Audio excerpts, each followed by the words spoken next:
Alors, composition des mouvements. Dérivation d'un vecteur unitaire tournant. Donc, on a déjà vu que lorsqu'on dérive un vecteur unitaire tournant, il suffit juste de prendre le vecteur rotation, oméga, et de faire un produit vectoriel, oméga vectoriel, le vecteur lui-même. Donc, j'ai, premièrement, donc, deux repères. Donc, je vais prendre un repère O1 de base I1, J1, K1 qui est tournant par rapport au repère R, O, I, J, K. Donc, ça, c'est le repère fixe. Et ça, c'est le repère mobile. Et là, le vecteur rotation du repère R1 par rapport à R, c'est oméga. Donc, bien sûr, oméga, il a trois composantes. Donc, si on dérive le vecteur I1, donc la dérivée de I1 par rapport au temps, ce n'est que oméga vectoriel I1. La dérivée de J1 par rapport au temps, ce n'est que oméga vectoriel J1. Et la dérivée de K1 par rapport au temps, c'est oméga vectoriel K1. Donc, je dérive le vecteur unitaire par rapport au temps. Je prends le produit vectoriel oméga vectoriel I1. Donc, comme I1 ici, I1 par rapport à X, Y, Z, il a trois composantes. Et oméga par rapport au repère fixe, il a trois composantes. Donc, il suffit juste de faire le produit vectoriel ici. Et on aura trois composantes pour la dérivée de I1 par rapport au temps. La même chose pour la dérivée de J1 et la dérivée de K. Donc, rappelez-vous, un vecteur unitaire tournant, sa dérivée par rapport au temps, ce n'est que oméga vectoriel, le vecteur lui-même. Alors, position, vitesse et accélération absolue. Donc, maintenant, on va parler de position, vitesse et accélération, le موقع السرعة والتسارع المطلق. Soit M un point mobile par rapport à un repère R1. Donc, je prends un point M mobile par rapport à un repère R1. Et le repère R1, il se déplace, ça veut dire il a un mouvement de translation. OO1 est variable par rapport à O. Et il a un mouvement de rotation. La base I1, J1, K1 tourne par rapport à IJK. Donc ici, il y a deux mouvements. Donc nous avons O1 qui est variable. Donc la distance O1 change. Et en même temps, il y a un vecteur de rotation de R1 par rapport à R qui est oméga. Alors, le vecteur position du point M, on peut l'écrire par rapport au vecteur, par rapport au repère fixe. Donc, je peux l'écrire, c'est OM, c'est X plus Y plus Z. Le vecteur vitesse du point M, V de M, c'est la dérivée de OM par rapport au temps. Et le vecteur accélération du point M, c'est A de M est égal à X de point, Y de point, Z de point. Donc, ça, c'est la position absolue du point M par rapport au repère fixe. Ça, c'est la vitesse absolue, sur'a al-mutlaqa. Et ça, c'est l'accélération absolue. Mais, dans certains problèmes, lorsque nous avons M qui est en mouvement par rapport à un autre repère, ça veut dire, imaginez que vous êtes dans le train et que vous êtes en train de vous déplacer dans le train. Donc, il est plus facile de calculer votre vitesse par rapport à celle du train, en considérant que votre train le train est votre repère d'entraînement, c'est R1. Ensuite, connaissant la vitesse du train par rapport au repère fixe qui est la gare par exemple, donc on peut facilement composer le mouvement pour trouver votre vitesse absolue en passant par le repère mobile. Donc la décomposition du mouvement est une obligation puisque il est très difficile d'avoir le mouvement absolu d'un point quand il est en mouvement dans un repère mobile. Donc, on est obligé de passer par le repère mobile. Donc, qu'est-ce qu'on va faire? On va décomposer OM en OO1 plus O1M et on va faire les dérivations nécessaires. Alors, dans le repère R1, la position, la vitesse et l'accélération relative du point M s'écrivent. Donc, O1M s'écrit X1I de T I1. Donc, M est en mouvement dans le repère R1. M est en mouvement dans le repère R1. Donc, il a une position, O1M, X1I1 plus Y1J1 plus Z1K1. Il a une vitesse, V. Je vais l'appeler ça V, la vitesse relative, nisbiya, parce que c'est par rapport à un repère qui est mobile. Puis, nisba li ma'lam mutaharrak. X.1 I1 plus Y.1 J1 plus Z.1 K1.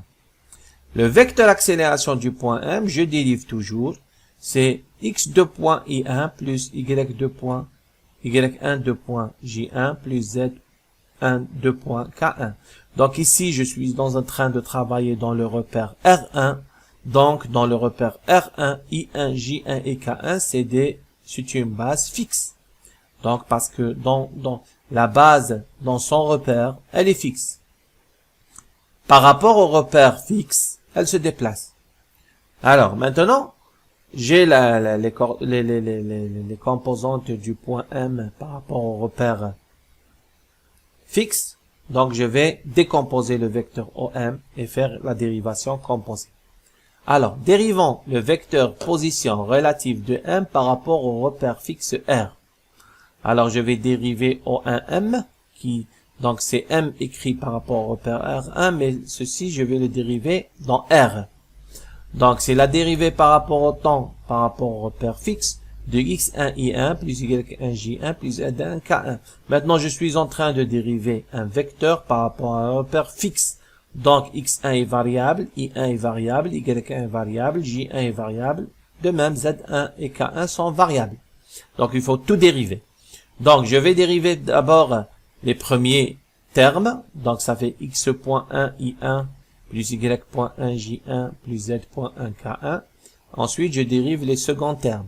x1 di1 dt, y1 dj1 dt, plus z1 dk1 dt. Donc, ça me donne, ça, c'est le vecteur vitesse relative du point M dans son repère, par rapport au repère mobile, pardon. Et ça, di1 dt, c'est oméga vectoriel i1. La même chose, dj1 dt, c'est oméga vectoriel j1. Et dk1 dt, c'est oméga vectoriel k1. Donc, je prends le oméga en facteur. Ça me donne, donc, ça, c'est la vitesse relative, plus oméga vectoriel x1, i1, y1, j1, z1, k1, c'est O1m. Donc, quand je dérive O1m par rapport au repère fixe, j'obtiens la dérivée de O1m par rapport au repère mobile, ça veut dire la vitesse relative, plus oméga vectoriel O1m. Donc, la règle de dérivation composée pour un vecteur s'écrit. Si j'ai un vecteur A qui est mobile par rapport à un repère qui est mobile par rapport à un repère fixe, donc la dérivée de A par rapport au repère fixe est égale à la dérivée de A par rapport à son repère plus le oméga, le vecteur taux de rotation du repère mobile par rapport au repère fixe vectoriel A. Rappelez-vous, donc, dA dt, c'est dA dt dans son repère, plus oméga vectoriel 1. Alors, maintenant, je vais écrire là, le vecteur position du point M en passant par R1, donc OM égale OO1 plus O1M. Donc, c'est les coordonnées du point O1, XO1 égale O1, ZO1, par rapport à IJK, plus O1M, qui s'écrit x1i1 plus y1j1 plus z1k1. Et je vais dériver ce vecteur-là. Donc, j'ai deux vecteurs à dériver. La dérivée de O1 par rapport au temps absolu, la vitesse absolue du point M, est égale la dérivée de OO1 plus O1m absolu. Donc, est égale la dérivée de OO1 absolu, parce que O1 est un point qui se déplace, donc il a une vitesse, c'est la vitesse de O1. Ça, c'est la vitesse de O1. Plus la dérivée de O1m par rapport à dt. Donc, je vais appliquer la règle de dérivation composée d'un vecteur. Donc, ça me donne la vitesse de O1. Et ça me donne la dérivée de O1m par rapport dans ce repère R1 plus oméga vectoriel O1m. Donc, ça, c'est la vitesse relative. En fin de compte, la vitesse absolue du point M, c'est la vitesse de O1 plus la vitesse relative de M par rapport à dans son repère, plus oméga vectoriel O1m.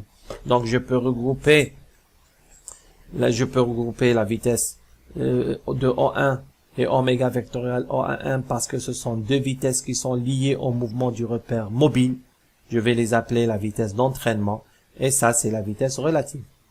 Donc, en fin de compte, la vitesse absolue du point M par rapport au repère fixe, c'est la vitesse de O1 plus oméga vectoriel O1m et ça, je vais l'appeler la vitesse, le terme, je vais l'appeler la vitesse d'entraînement, surat al-jar, plus la vitesse relative, surat al-nisbiya.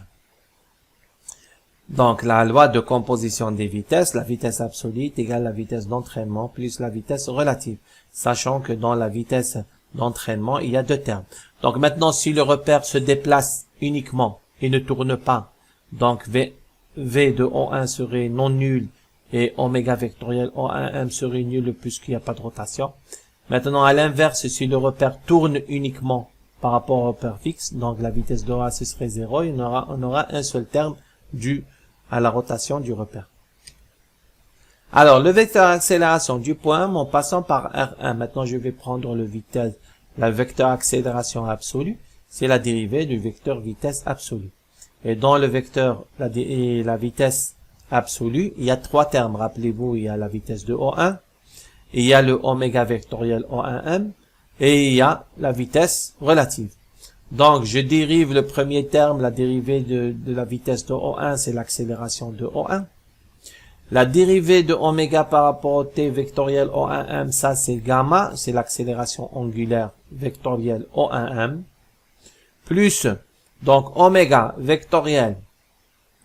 Donc, ce terme-là, la dérivée de O1M par rapport à dt, donc ça va me donner la vitesse relative, la dérivée de O1M dans son repère, donc ça va me donner la vitesse relative, plus oméga vectoriel O1M.